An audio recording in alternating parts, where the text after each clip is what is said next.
So delighted Rebecca Gaskell and her daughter Imogen are in the studio with me today talking about something absolutely incredible that you're doing on Mother's Day. You decided you wanted to do something, didn't you? Absolutely. To somehow celebrate the life of an amazing young woman. Yeah, absolutely. And it had to be something pretty challenging. And it's very poignant because it starts on Mother's Day, and the fact that it's a trek is amazing as well, because Grace loved to walk. She would do thousands and thousands of steps a day, and then when she couldn't walk, she did her cheat steps, shaking her phone. So this was perfect. It was a perfect challenge. What are you doing, you mad thing? We're basically going to follow some camels now. So we're It's not long lead, is it? No. No. Yeah, it's a 60-kilometre, I think it's about a 40-mile trek across the Sahara Desert, starting on Mother's Day. It's going to be hot. It's going to be tough. You think that? Yeah, I'd agree. What, in terms of when you say we, who's going with you? So Imogen, my daughter, Grace's big sister, is coming along and doing it with me. We're doing it together, which is it's going to be beautiful. It's going to be really emotional. But how on earth are you preparing for this, guys? This is ridiculous. Well, this isn't like a holiday in Brighton, is it? We're quite active in the gym anyway, so do like powerlifting and stuff. So like we're like health-wise we're okay, but I really don't like doing cardio, so we'll see how that takes a toll on me. I don't, as you can tell from my size, I don't like to do cardio.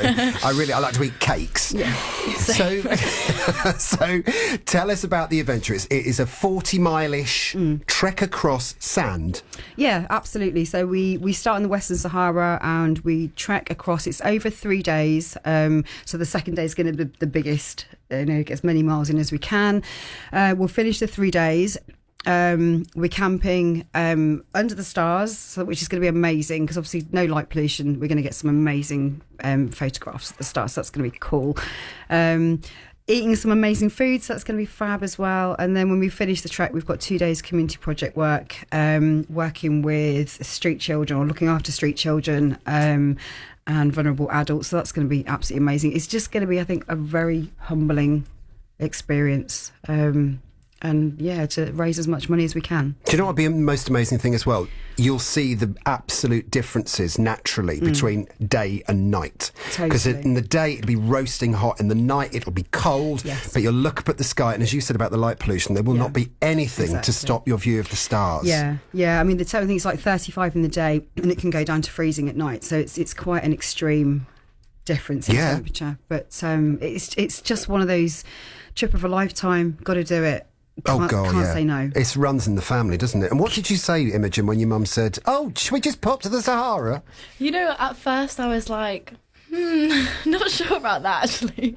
And then she was like, "Oh, but if you don't come with me, then I don't want to go alone." So I was like, it was like with skydiving, because of her back, she couldn't do it. And then at first I was like, can I do this? And I was like, okay, I'll go for it. So that was it as well. But because it was about a year ago, I think at the time it was like, it's a year away. It's not too big of a deal. And then I think getting closer now, I'm like, wow. I've been drip feeding her the scary stuff about snakes and things, but it's too late now. She's locked in. And now she's locked in. The ticket's been booked and everything else. Know. Someone many, many years ago said to me, it was actually my late nan, and she said, your mum's your best friend, and it's always stuck with me. Would you say the same about your mum? Yeah. Just kidding.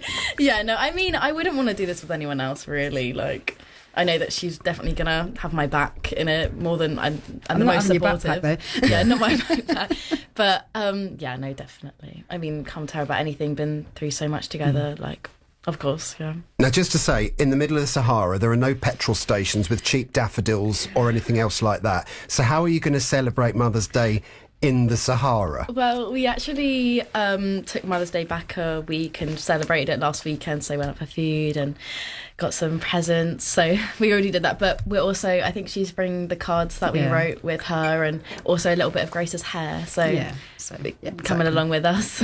You're going to get me going. Don't do this to me, okay? Don't do this.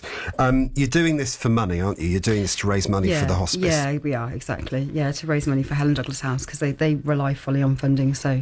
You got a number in mind? Well, we've already hit our 2,500. We're just over 2,600. Yeah. So we'll just smash that one. So I think I'm going to up it up to 3,000 and let's see if we can get that, which I think we will. Your story is so beautiful. If there are people listening at the moment who'd like to shove a few quid your way, what's the best way to do it?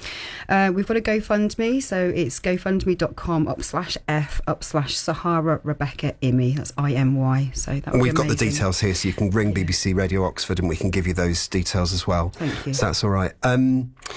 There is one other thing I wanted to do. Even after Grace passed, you were able to spend time with her, weren't you? Which is something truly, truly deep and meaningful and beautiful. Yeah, absolutely. So Grace passed away at home, and we were given the opportunity to take Grace back to Helen Douglas House. They have a room called the Rainbow Room, and it's set out like a bedroom. It's beautiful, and it meant that Grace was able to stay there for a further 5 days. We were able to sit with her as much as we needed to, which was, virtually all the time we sat with her.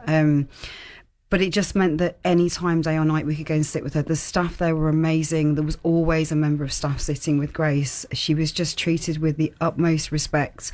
They completely looked after us. And it meant that we were able to sort of sit in our grief and just come to terms with the fact that had happened, and Grace wasn't rushed away from us at the hardest time of our life. So yeah, we could spend time with her, and Imogen and Josh, our son, could spend time with her, and it was so important at the time to do that.